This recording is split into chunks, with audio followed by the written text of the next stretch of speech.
Tonight on Primetime Politics, allegations of foreign interference. Let's be honest. I won the leadership fair and square.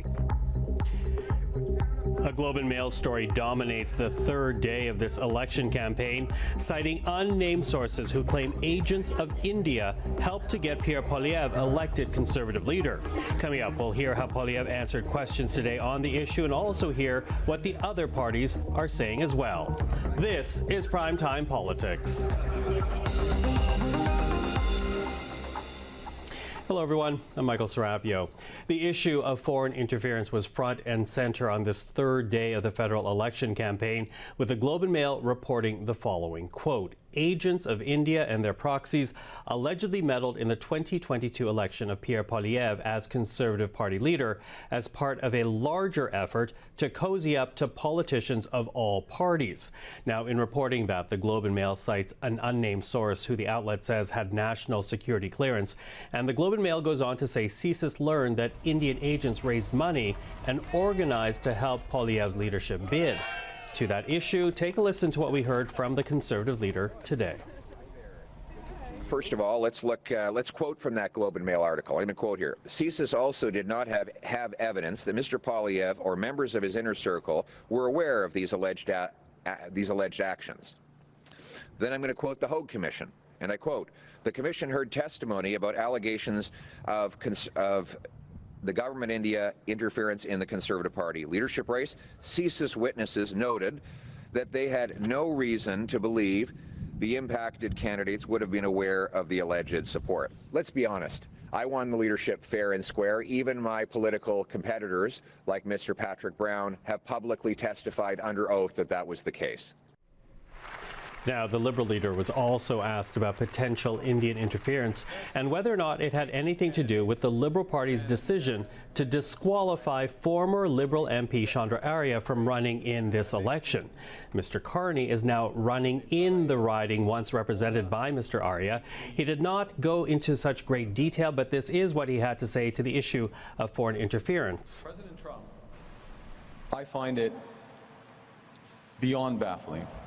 I find it downright irresponsible that the leader of the opposition, day after day, month after month, year after year, refuses to obtain his security clearance. As a normal course in peacetime when times were tranquil, that's unacceptable then. But at this point in our history, when we face the greatest threats that we've faced in generations in most of our lifetimes,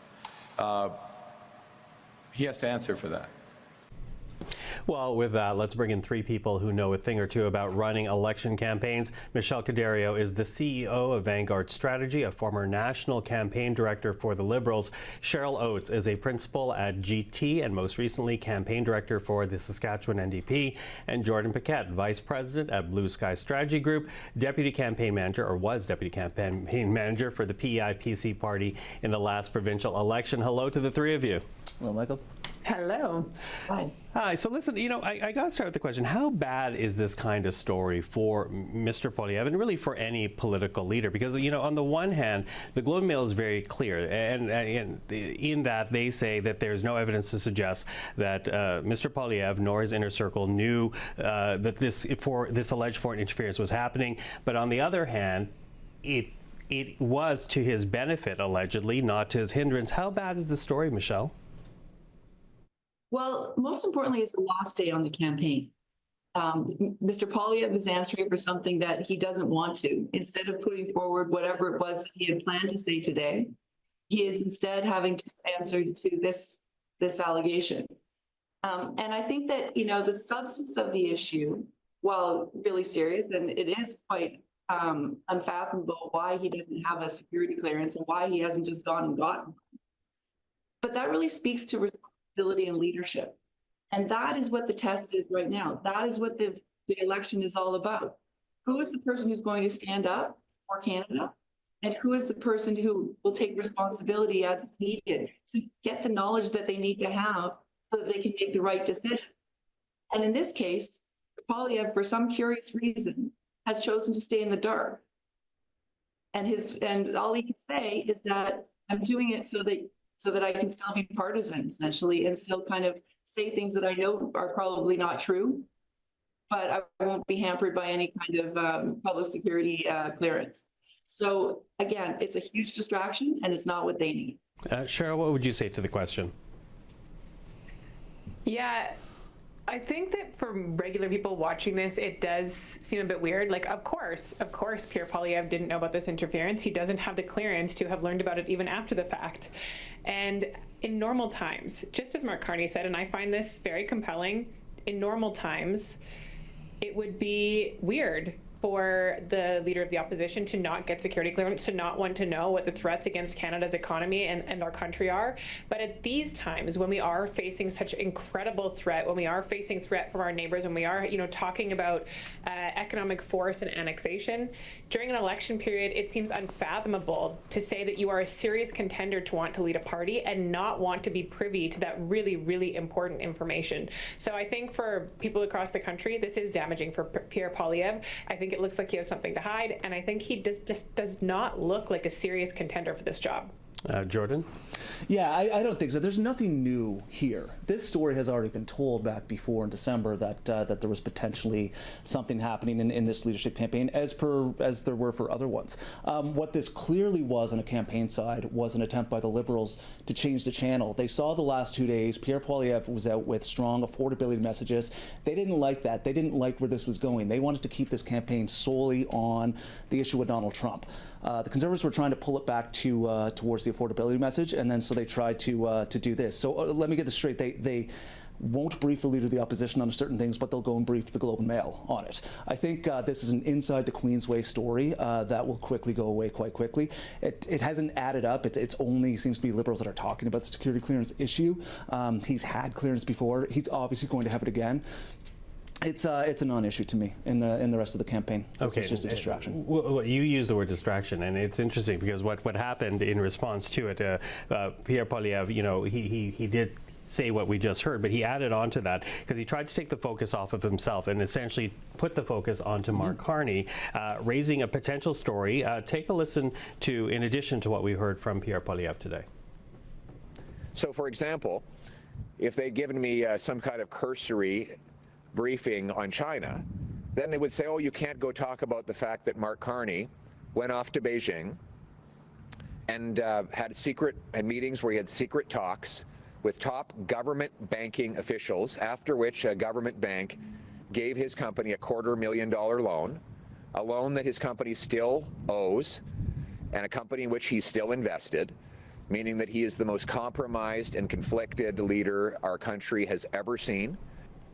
Okay, so in that answer, two things essentially. One, explaining why he's not taking the security clearance that he's being criticized for not taking, and two, trying to raise another story involving Mark Carney and a meeting that took place apparently in the People's Republic of China. And to that, this is what the Liberal Party said in a statement. They say, quote, "This is a desperate attempt by Pierre Poilievre to distract from the fact that he refuses to get his security clearance at a time of crisis for Canada, whether it's not getting his security clearance or his friend Danielle Smith confirming he'd follow Donald Trump's playbook. Pierre Poilievre is the wrong choice at the wrong time." So, that's a bit of the answer to your question. Sorry? It doesn't sound like they answered your question. Well, Michelle, what do you make of that? Because, again, they're asking about this, about security clearances, and he did try to shift it onto Mark Carney instead.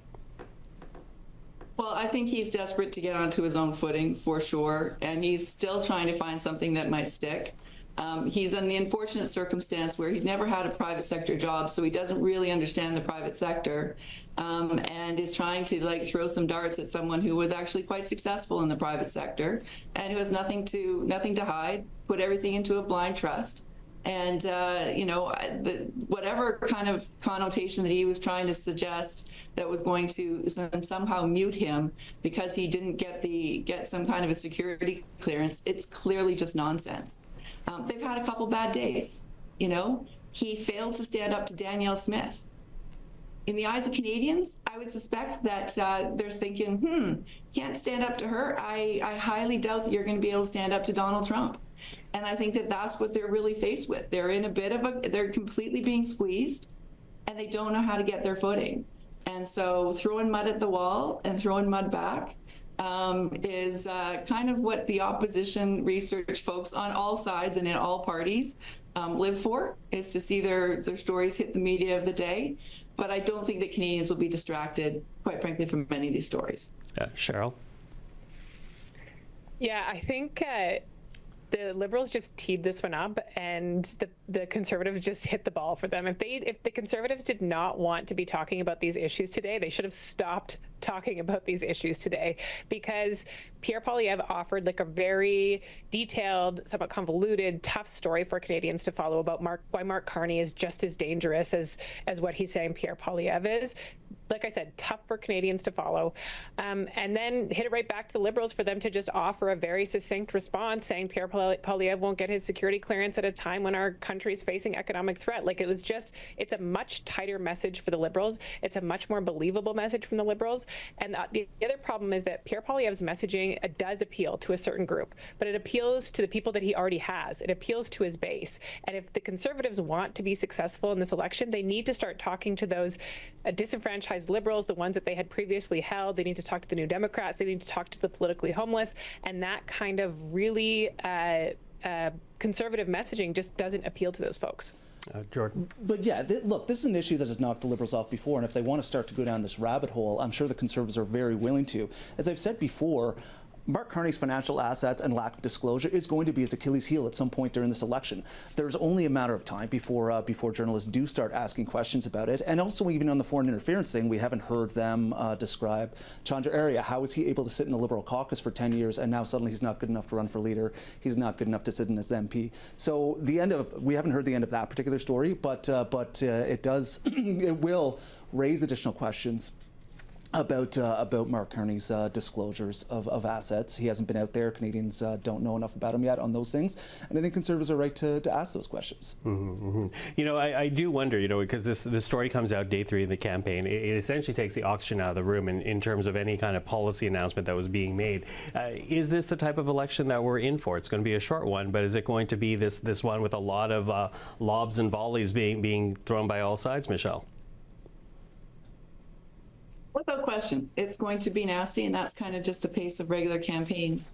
But it doesn't detract from, and I think Cheryl was alluding to this, with the main issue that Canadians are looking for. They're looking to see who is going to stand up to Donald Trump and who can best shape the Canadian economy so that we are resilient and that we don't depend on them so much. And so the more every day that Pierre Poilievre is trying to talk about some assets that Mark Carney has, when the only asset that he has is his, taxpayer-fed pension plan that's ready to go since he was 31, then they're losing. They need to regain ground. They need to show and demonstrate that Pierre Poilievre actually has what it takes to be prime minister, that he can rise to the occasion, that he actually has a vision for the country.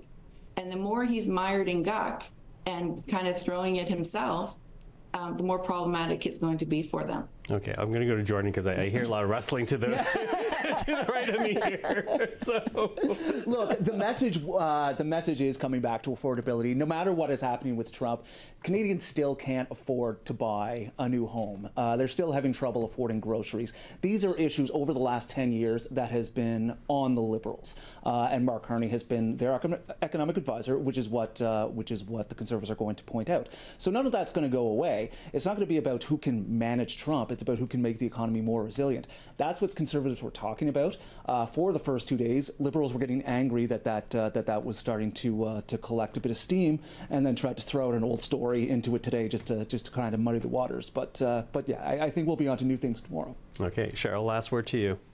Yeah, I see it a bit differently. I think, yes, of course, affordability is top of mind for Canadians, and it has been for a long time. But in this election right now, the two main contenders, their offer to Canadians is pretty similar. And yes, there are some details that make these proposals a little bit different. But for the average Canadian, both parties are saying no more carbon tax.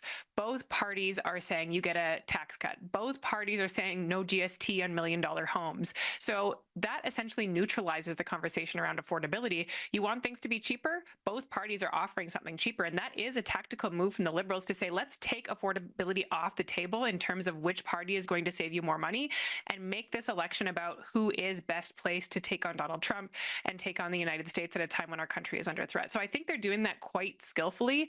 And at this point in time, when you look across the polling, most Canadians are feeling like Mark Carney is a much better person suited for that job. Okay, well, this is just day 3. We will continue to have the conversation. Michelle, Cheryl, Jordan, poor Jordan, who's taking notes, Cheryl. He wanted to respond so badly. Jordan, thank you very much for the time. We'll talk again next week. Yes, there'll be more weeks. Take care, guys. Thank you. And we should also note that both the NDP and the Bloc Québécois leaders were asked about the Globe and Mail story, again on allegations of Indian interference today. Here's what we heard from both Jagmeet Singh and Yves-François Blanchet. Well, we had heard of these allegations before, and I had said at the time, and I maintain this, just the allegations alone should have made Pierre Poilievre say, well, there's allegations of foreign interference impacting my own leadership race. If you care about the country, if you care about democracy, you would get a security clearance and find out as much as possible to protect our country. But he chose not to. And the only reason he chose not to is because he wanted to put his party and his partisan interests ahead of the country. That, to me, disqualifies you as a prime minister candidate. It's not someone that we can trust to stand up to foreign interference. And he has shown that, and this new information confirms that. He is not someone that takes the threats against our country seriously.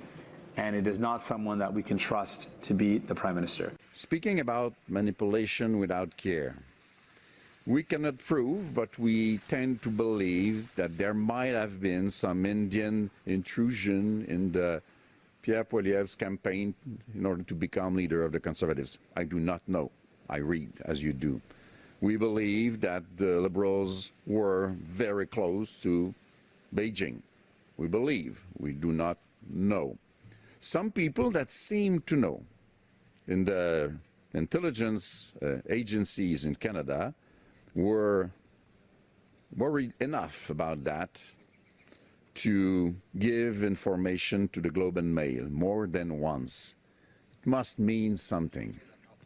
They are careless about national security and about intrusion of foreign powers into the affairs of their own parties.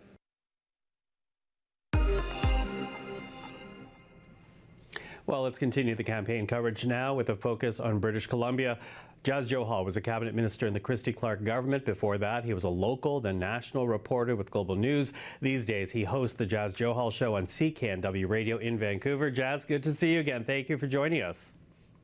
Good to see you as well, Michael. Looking forward to this chat. Lots to talk about. Yeah, lots to talk about. I think it's worthwhile to start big picture here because, when the year started out, we were still talking about a Conservative majority if and when an election was called. Fast forward 11 weeks, we're now in a campaign. The polls are showing the Liberals are running neck and neck with Conservatives now. That's a national trend being reflected in British Columbia as well. Jas, when you speak to British Columbians, I'm wondering what they're saying, what people on the Lower Mainland are saying about why this race has now tightened up. Yeah, it's quite interesting. If you had asked me this question just a few months ago, we were talking about potentially 1 to 3 seats for the federal Liberals here in British Columbia, the chances that they would actually hold them. Now we're looking at 15 to 17, potentially 18 seats for the federal Liberals. And what's happened is Donald Trump. Now, British Columbia, compared to most other provinces, aren't as exposed to the U.S. market. About 54% of our export trade goes to the U.S. compared to, let's say, 80 or 90% for some provinces. So we are not as exposed, but certainly Donald Trump's comments, his over-the-top comments, have certainly scared British Columbia, just as they've scared many Canadians. And as we wait for the potential tariffs to come in early April, there's lots of industries here in British Columbia which could be heavily impacted. Softwood lumber, which would impact many communities here in our suburbs, but particularly in the interior and north. Our agriculture industry in our Fraser Valley could be heavily impacted as well. So like most Canadians, people are now looking at Donald Trump and who is best to respond to Donald Trump as the ballot question. Now, that will occur over the next 4 or 5 weeks in this election campaign. But Donald Trump's shadow looms large here in British Columbia, and that is impacting certainly what people are thinking about in terms of who they're going to vote for. And it changed significantly, certainly here in Metro Vancouver, where 55% of the residents of British Columbia actually live. Yeah, absolutely. But now that the Liberals are gaining ground, and as you say, much like the rest of the country, it's really a response to concerns of what's happening south of the border. What does that mean then, Jas, when it comes to the NDP and Greens? Because, those parties, historically, they have been able to rely on British Columbia to help out their numbers as compared to other regions of the country. What's the situation with those two parties right now?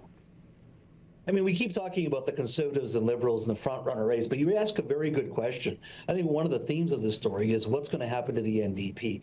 Very interesting things happening here in British Columbia. In the urban core, a lot of seats that many thought would go Conservative now have the potential to go Liberal. Why? It's the NDP voter that is saying, I don't want Pierre Poilievre in, and I'm willing to vote Liberal this time, even though I'm a traditional NDP voter. And that is put a lot of seats in play now here in Metro Vancouver. It's also meant veteran members of Parliament for the NDP. Think Dan Davies, Peter Julian.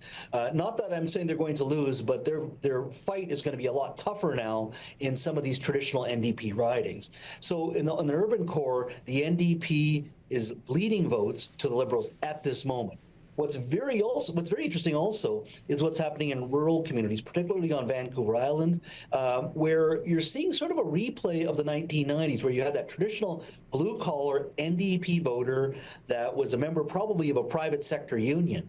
Well, they moved to reform in the 1990s.